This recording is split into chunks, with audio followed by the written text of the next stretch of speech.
que a gente pensa quando vem a palavra análise de perfil? Que eu vou pegar, parar, ficar prestando atenção em como o outro se comporta e vou ficar apontando o dedo na cara dele, julgando. Não é assim, é assado, não é assim, é assim, não. Não seria isso que a gente vai ver, né? O que a gente vai explorar na análise de perfil? A gente vai tentar ver como que funciona, principalmente o nosso comportamento, depois do outro, e o do outro também não é responsabilidade nossa, não cabe a nós mudar ou querer mudar, aí é o outro. A gente vai tentar perceber como que a gente se comporta, quais são as nossas reações diante a determinados fatos, se isso está bom para a gente ou se não está legal, se é algo que a gente quer mudar. E primeiro, então, vamos começar tentando distinguir um pouco a reação que é instinto e a reação que é nossa. Vamos dar um exemplo para ficar mais claro. Se eu estou no mar e aí eu vejo um tubarão, o que vai acontecer? Nesses primeiros segundos, a nossa reação vai ser igual? Eu vou falar que talvez vá nos primeiros segundos, uma questão de instinto, da gente olhar o tubarão e aí o nosso olho vai jogar a imagem para o nosso cérebro, tubarão. E aí a gente vai ter uma reação de sobrevivência. A nossa pupila ela vai dilatar, ela vai dar o nosso olho vai dar uma esbugalhada para que a gente tenha uma visão periférica melhor, para que a gente consiga ver o tubarão. Qualquer coisa que se movimentar, o nosso reflexo vai aumentar também. Toda essa parte do nosso estômago, o sangue que circula aqui, vai diminuir o fluxo e vai vir para onde? Para onde a gente precisa, para os braços, para as pernas. Porque esse momento é o momento que a gente vai precisar de força para escapar, para sair de lá. E se eventualmente tiver alguma coisa aqui, tanto na bexiga quanto no intestino, pode ser que a gente solte. E a gente vê que isso às vezes é reação que acontece com o ser humano nessas situações de perigo, porque é algo natural. O sangue ele circula menos aqui para ir para outras áreas, é um instinto de sobrevivência. E aí o que vem depois de tudo isso acontecer em questão de segundos, aí é a reação individual, que é o jeito que cada um vai reagir com as coisas. Como, por exemplo, se eu falar aqui para vocês, semana que vem a palestra não vai ser aqui, vai ser lá na Vila Prudente. Aí vai ter gente que vai pensar assim, poxa, na Vila Prudente é muito longe. E pode pensar de uma forma pessimista, ou tipo, nos primeiros segundos ficar um pouquinho brava com isso. Aí pode ter outra pessoa que vai pensar, legal, vou conhecer um lugar diferente. É algo que está me motivando a ir a um outro lugar que eu não estou acostumado. Então, vai ser uma experiência bacana. Ou pode ter alguém que vai olhar e falar não, e não falar, e ficar pensando e demorar um pouquinho para ter uma reação. Então, isso é a reação de cada um com determinada situação. E aí, eu vou trazer como uma ferramenta para ajudar a gente a analisar esse perfil, a ferramenta DISC, que é uma ferramenta que às vezes é usada nas empresas, mas a gente vai ver na forma do dia a dia. A gente vai conseguir entender isso para analisar e ver como que é no perfil do dia a dia. Porque às vezes a gente passa tanto tempo em outros lugares e sempre dá para aproveitar alguma coisa. Se a gente conseguir ver a essência das coisas e aplicar no eu, a gente consegue ter um aproveitamento melhor e não passar, às vezes, no trabalho apenas trabalhando. E conseguir levar um pouco do que a gente aprende de lá para a nossa vida. E vice-versa também. Porque se eu sou uma boa pessoa, eu vou ser uma boa pessoa em casa, vou ser uma boa pessoa no trabalho, vou ser um bom pai, um bom filho, e etc. Claro que talvez com maior ou menor grau, mas acaba sendo como um todo. E essa ferramenta, ela vem para a gente perceber 4 perfis diferentes. O nome é DISC, que é DISC, que seria dominância, influência, estabilidade e conformidade. Aí eu vou falar um pouquinho sobre cada característica que tem em cada um desses perfis, para a gente e tentando perceber em qual que a gente se encontra mais, qual que a gente se encontra menos. A dominância, ela é... Nossa, saiu um pouquinho claro. Dominância, ela é aquela parte da orientação da ação. São soluções rápidas, são pessoas que são ativas ao lidar com problemas e desafios. Eles costumam ser diretos, exigentes, determinados, e é um perfil mais de líder, sabe delegar tarefas. A influência, ela é a pessoa orientada, é aquele que é orientado às pessoas. A parte da comunicação, ela é otimista e entusiasta, aquela pessoa que sempre tem assunto, não se importa de ficar falando por algum tempo. A estabilidade, sim, é estabilidade, é porque como é uma tradução, a estabilidade vem do S, que é de outra língua, mas a estabilidade, ela é aquela pessoa que é orientada à colaboração. Ela é uma pessoa que ela gosta de manter o ambiente em harmonia. Então, se tem alguma briga, alguma coisa no ambiente, geralmente é ela que vai querer apaziguar. Ela não gosta daquele tumulto. Então, é uma pessoa que ela é voltada às pessoas. É uma pessoa... Tá, o próximo. Estabilidade. Estabilidade é orientado à investigação. Então, é aquela pessoa que ela é baseada em fatos concretos. Às vezes, eu estou conversando com a pessoa e a pessoa ela tem esse perfil aflorado nela, talvez ela não acredite diretamente no que eu estou falando, e ela vá pesquisar sobre isso. Ela costuma ser organizada, um pouco metódica, e isso é um pouquinho sobre cada perfil que eu falei. E aí, agora, pensando na gente, será que a gente se encaixa em algum desses perfis, em alguma situação da nossa vida? Eu não estou falando para a gente se limitar a isso. Isso é uma ferramenta que vai só facilitar a gente ver alguns aspectos em nós. E eu não estou falando que tem um perfil que é bom, tem um perfil que é ruim. Não é isso. Tanto que a pessoa que criou essa ferramenta, ela falou, ela interpretou que a gente não tem defeitos. A gente tem essas qualidades. E o que acontece quando a gente tem alguma coisa que é demais? Ela acaba se desequilibrando. Então, por exemplo, se eu tenho a característica da influência, eu falo muito, só que isso acabo falando demais, o que pode acontecer? Eu posso acabar falando o que não devo, posso acabar falando sem pensar. Isso não pode ser pode ser um negócio que não seja legal. Então, ele pensou como se todos nós tivéssemos qualidades, só que isso tem que estar em equilíbrio, porque se não tiver em equilíbrio, acaba não sendo muito bacana. E pensando no perfil que a gente pode ter. Agora, olhando para nós.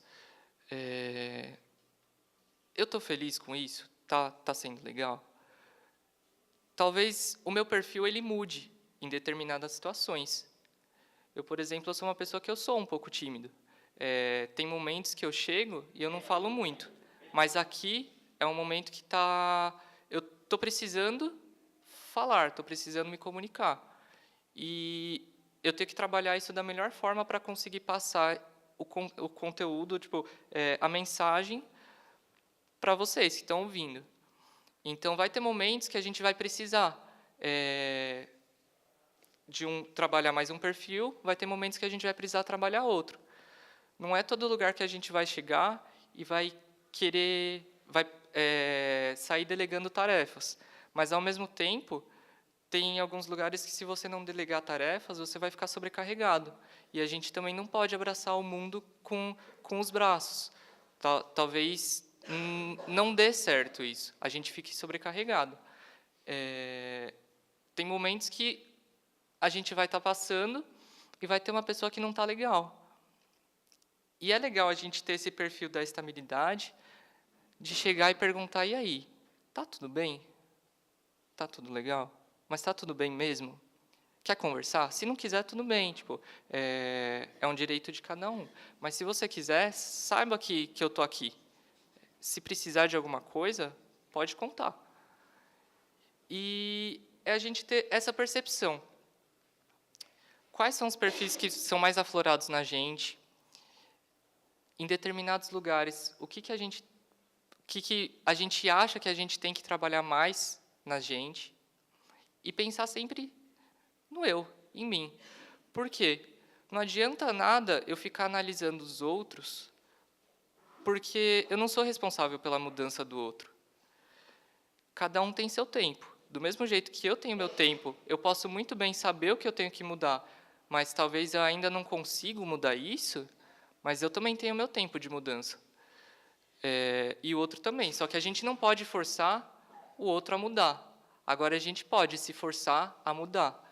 E essa mudança que a gente causa em nós, ela também afeta o outro. Jesus não ensinou através do exemplo? Ele não saía falando para o outro e apontando e julgando. Muitas vezes ele via as pessoas errarem e falava, tipo, perdoa, eles não sabem o que fazem, né? Falava para Deus, mas ele não saía falando e apontando o dedo. Então, a mudança, a reforma íntima, que é onde eu queria chegar através dessa análise de perfil, porque a análise de perfil nada mais é do que a gente está acostumado a falar do autoconhecimento. O conhece-te a ti mesmo. A gente é só uma ferramenta, uma forma diferente da gente tentar se entender. E tentando se entender, a gente começa a perceber o que está legal e o que não está. Aquilo que a gente sabe que é ponto forte, aquilo que incomoda a gente. E aí que começa o fator da mudança. A gente sabe o que não está legal, a gente quer mudar isso, ou a gente não quer? Porque talvez a gente possa saber e ainda não querer. Também é outra etapa. E depois que a gente quer, aí vem a força de vontade, a gente tentar e a gente insistir. E a gente tem que insistir muito, né? Porque muitas vezes o querer não basta. Se a gente não insistir, se a gente não fizer e errar e fazer de novo, muitas vezes a gente não está acostumado com certos hábitos que a gente queria para a gente, que a gente acha que é bom. E às vezes a gente vai fazer isso e não sai espontâneo. E tudo bem se não sai espontâneo. Tudo bem, porque ele ainda não é de você. Mas se você quer isso para você, uma hora vai ser. É aquela coisa da disciplina antecede a espontaneidade. Então, vamos dar um exemplo. Eu sou uma pessoa que eu tenho dificuldade em dar bom dia, por exemplo. E aí eu passo toda vez no ônibus, e aí olho para o cobrador, para a cobradora, e eu gostaria de dar um bom dia. Porque muitas vezes um bom dia pode melhorar o meu dia, pode me tirar um sorriso e pode me trazer uma coisa boa. E é uma coisa simples. E às vezes eu vou, e aí eu passo e eu faço assim, ó. Tipo, oi. Não foi natural, tipo, eu me forcei a isso. Teve aquela coisa falando, pergunta, pergunta, pergunta, tipo, dá oi, dá oi. E ainda me travo com isso. Mas aí a gente vai trabalhando isso. Aí um dia você faz assim. Aí no outro dia você dá um sorriso. Aí no outro dia você fala, oi. Até o dia que você vai chegar e vai falar bom dia. E a pessoa vai te responder. Ou não, tudo bem se ela não responder. Você fez sua parte. E você deu um bom dia. E você ofereceu o melhor de você para a pessoa, nem que seja num bom dia. Então, é isso. É a gente tentar mudar. E pensando que, assim, o DISC que eu trouxe, ele é só uma ferramenta. Hoje em dia existem muitas. Aqui a gente está muito acostumado a falar no Santo Agostinho. Ele é um ótimo exemplo. Que ele, sempre que se deitava e ia dormir, ele repassava todo o dia dele e pensava nas atitudes. O que ele fez que ele não gostou, que ele não achava legal e que ele não queria repetir? E aí ele tinha essa percepção dele e tentava mudar no outro dia. O DISC ele mostra a análise de perfil. como que eu estou me comportando? Qual que é a minha reação às situações? O que eu gosto, o que eu não gosto? E o que eu quero mudar? E tem muitas outras. Hoje a gente está muito acostumado na parte do trabalho também. Ouvi falar do coaching. O coaching, geralmente as pessoas fazem o coaching para mudar alguma coisa, para aprender e para se treinar com alguma coisa. E esse alguma coisa pode ser no aspecto trabalho, mas pode ser no aspecto vida também. É como se você tivesse um personal trainer tipo, para a sua vida. É uma ferramenta que você usa de mudança. E aí eu posso pensar e falar, tá, tudo bem, mas isso aí é só isso, sabe? É simples, é vasto. Mas existem muitos caminhos que chegam ao mesmo ponto. Não é porque eu sou espírita que só eu sou certo. Não é porque meu amigo é católico que só ele é certo. Não é evangélico que só ele é certo. Todos estamos num caminho. São caminhos, de certa forma, diferentes, são religiões diferentes. Mas todos, eu aposto que chegam ao mesmo ponto. Que é Deus, que é Jesus, que é fazer o bem, que é se melhorar. Por mais que alguns tenham um ponto de vista e outros tenham outro. E as ferramentas de reforma íntima também. A gente pode procurar e tentar achar a que mais se adequa a gente. Porque, às vezes, eu estou falando aqui, mas essa ferramenta não vai servir para alguns. Mas, se para uma pessoa servir, já está ótimo. Porque a mudança, ela é algo que é difícil. É algo que está um pouco enraizado na gente. A gente tem a mania da Gabriela, né? Eu nasci assim, vou viver assim, vou morrer assim, Gabriela, lá da música. E a gente é bom a gente se desfazer um pouco disso. Pensar que nós somos seres mutáveis. A gente está em aprendizagem. E a gente está mudando cada dia. E se a gente se propor a mudança, é um passo muito grande que a gente vai dar. Porque só da gente se propor, da gente se abrir a novas experiências, a novas situações, o querer, ele já faz muito. E agora deixa eu ver aqui. Até que horas, Elis? Que eu não... Até as 20 para as 10, agora 9h30. Tá legal. Vamos lá.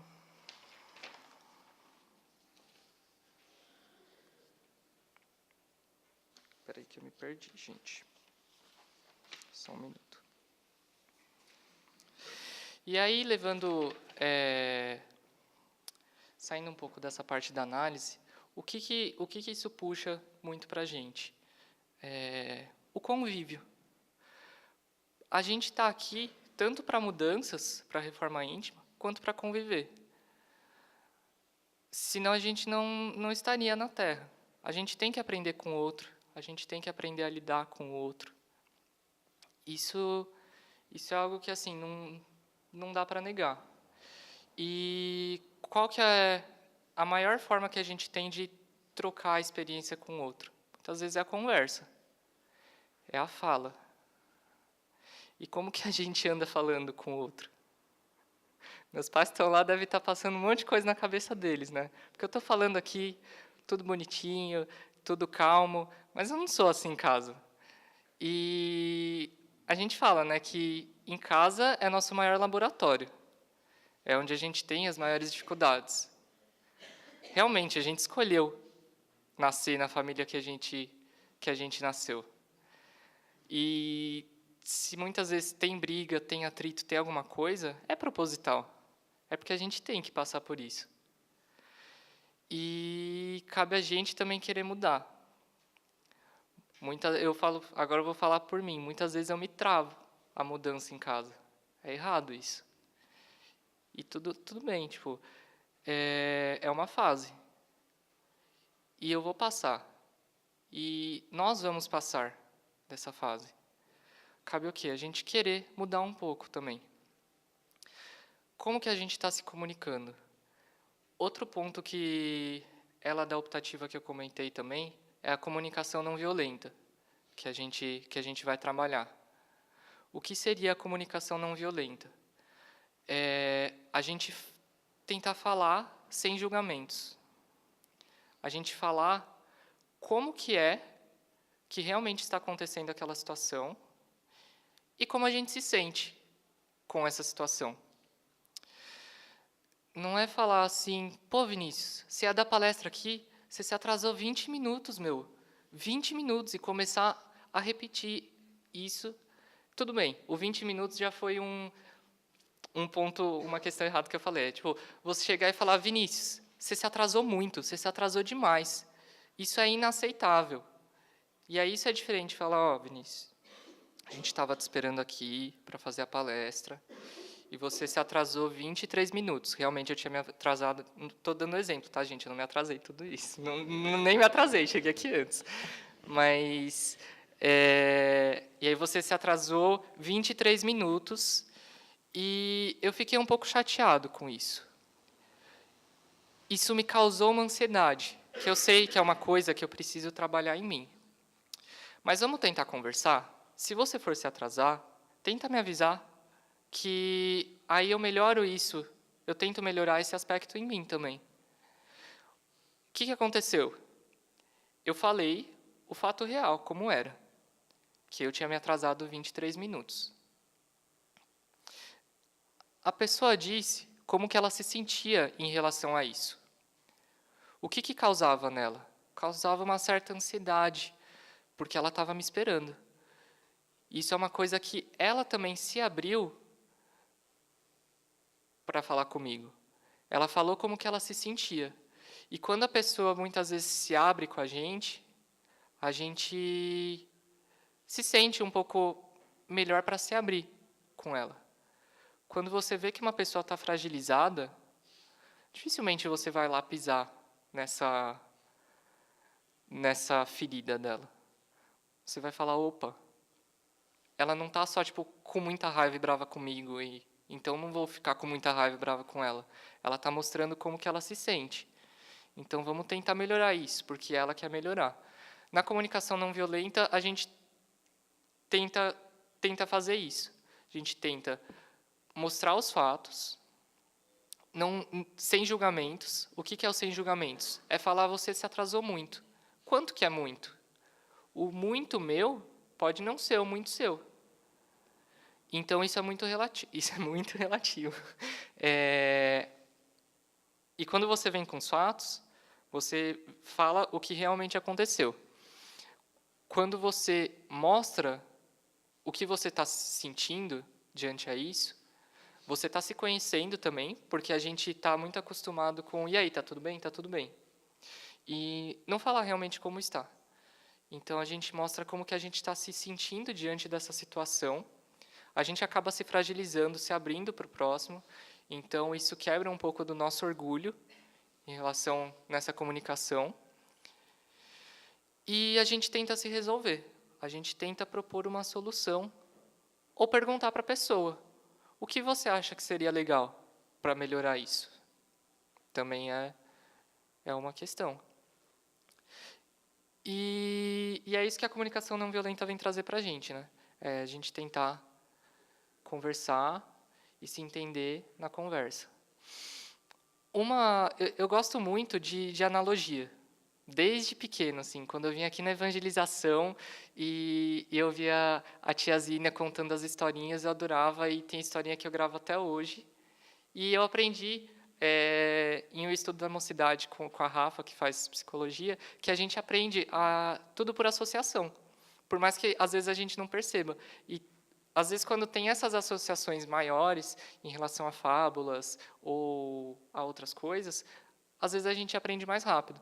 Tanto que, às vezes, na escola, a gente tem algumas formulinhas, algumas musiquinhas, algumas coisas para decorar. E eu, pelo menos, decoro as coisas muito fácil e vem muito à tona isso para mim. Então, eu vou dar um exemplo de um amigo nosso que comentou isso em um estudo fora. Ele não é daqui da casa. E ele falou que a conversa, ele muitas vezes imagina a conversa como um pedaço de terra, de planta. Então, a gente imagina que tem o matinho em cima, e aí que tem a terra, que tem as raízes, e que vai se aprofundando mais. Muitas vezes a gente vai conversar, e a nossa maior dificuldade é sair de cima, é sair do matinho. Às vezes a gente olha para o outro e só tá conversando, só tá vendo o matinho. E aí quando a gente começa a conversar mais fundo, aí a gente vai percebendo que depois do matinho existem raízes. E existe uma terra. E como que está aquela terra? Como que está a nossa terra? Ela está com muito bichinho? Ela está muito maltratada? Será que a gente precisa cuidar mais disso? Ou ela está boa, está cheia de nutrientes? E a conversa muitas vezes é isso. Até onde que... Quão superficial é nossas conversas? Será que elas estão sendo muito superficiais?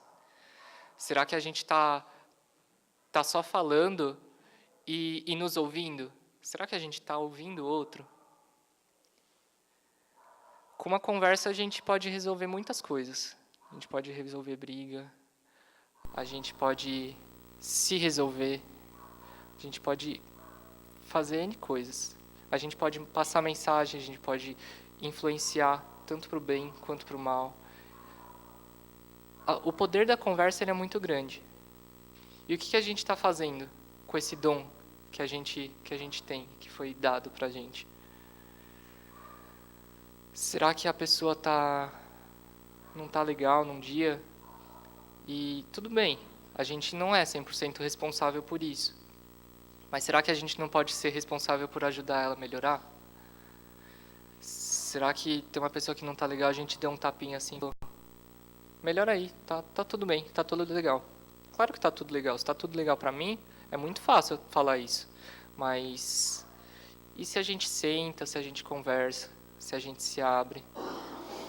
Se a gente se fragiliza na frente da pessoa, e o que seria se fragilizar? Muitas vezes, quando a gente se abre, é mais fácil do outro se abrir. E se eu conto algo meu, algo que é uma particularidade,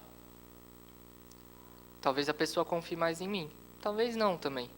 Mas é um meio de confiança da gente buscar isso. A gente vai estar mostrando para a pessoa que a gente também é humano. Ninguém é perfeito. É besteira da gente pensar que a gente é perfeito, porque tipo, hoje eu tô aqui falando que eu faço tudo isso que eu falo. Não é assim, tipo, tem um negócio que eu vi no Facebook que eu achei bem bacana. Essas coisas de Facebook e WhatsApp, né? Mas era um professor de matemática e ele ia passar a tabuada na lousa e aí ele passava lá. 1 vezes 1, 1. 2 vezes 2, 4. 3 vezes 3, 9. 4 vezes 4, 15. E aí ia continuando. E aí, 4 vezes 4, 15, os alunos começaram a rir dele, né?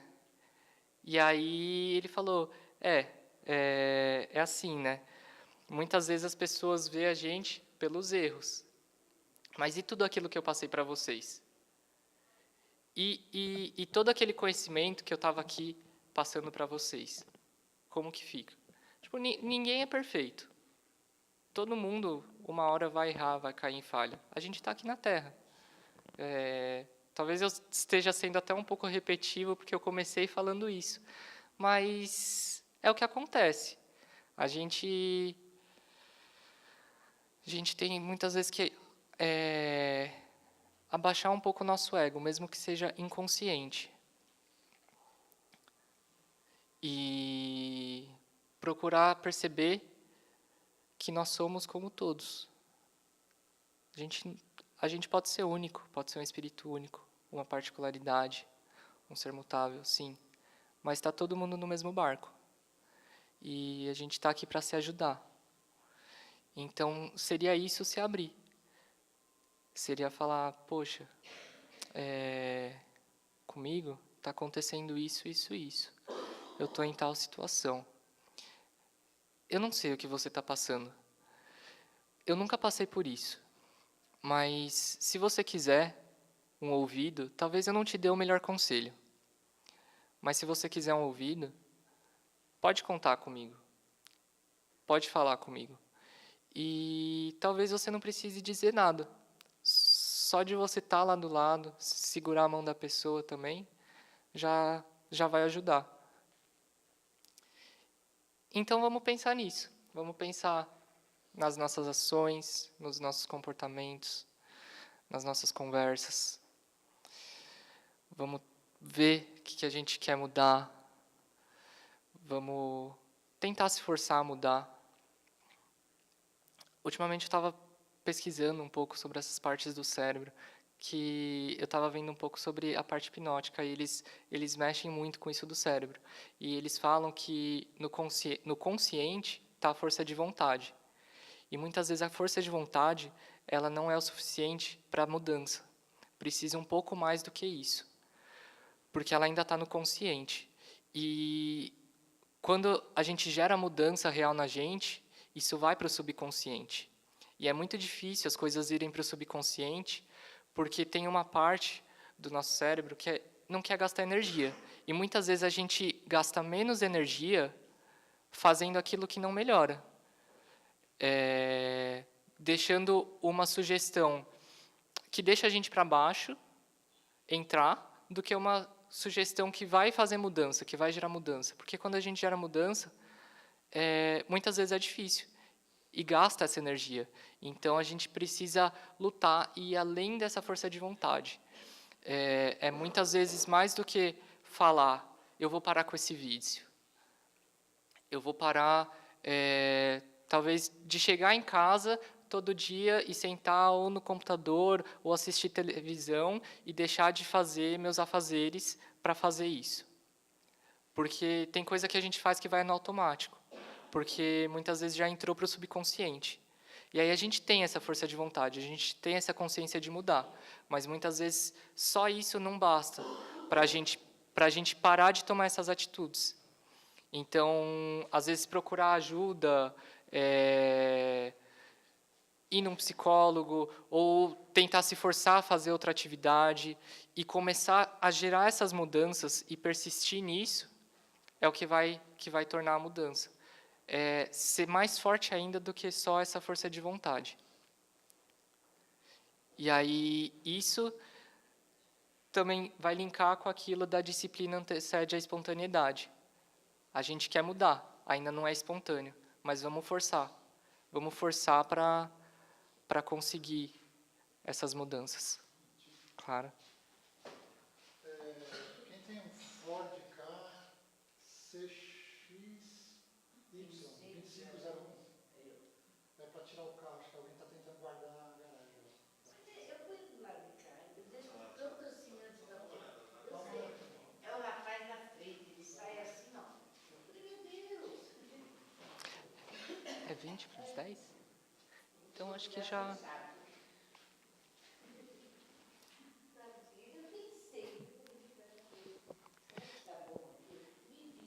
Então, e é isso que eu queria passar para vocês. Repensar nessas questões. Vamos parar, vamos repensar. Vamos tentar procurar ferramentas que a gente se adapte a mudanças. Né? Muitas vezes está no nosso dia a dia. A administração, tipo, o que é a administração? Muitas vezes é a gente parar, observar um certo ponto, ver o que não está legal e tentar organizar isso. Geralmente na empresa isso cabe para muitas pessoas, para que muitas pessoas trabalhem de uma forma organizada, de uma forma, de certa forma, padronizada, para gerar qualidade, para que o produto saia igual. Mas você vê que na administração tem muitas ferramentas para chegar em um ponto. E é o que a gente pode procurar para a gente. Como que a gente está administrando o nosso tempo? Como que a gente está administrando nossas tarefas? Como que eu posso melhorar isso? Às vezes, colocar num calendário lá as datas e os compromissos que eu tenho para não esquecer é um negócio que resolve para mim. Mas talvez para o meu amigo funcione colocar no celular ou funcione, sei lá, repetir algumas vezes ao dia. Tipo, hoje eu vou acordar e eu vou me lembrar que eu tenho que mudar em determinado fator. E repetir isso para você, porque o ouvido mais próximo que está da nossa boca é o nosso, né? Então, eu estou falando tudo isso aqui, mas quem precisa mais estar ouvindo isso? Eu acho que sou eu. Então, é isso aí. A gente tentar procurar as ferramentas para mudar as que mais se adapte a gente. Muito obrigado e tenha um ótimo sábado.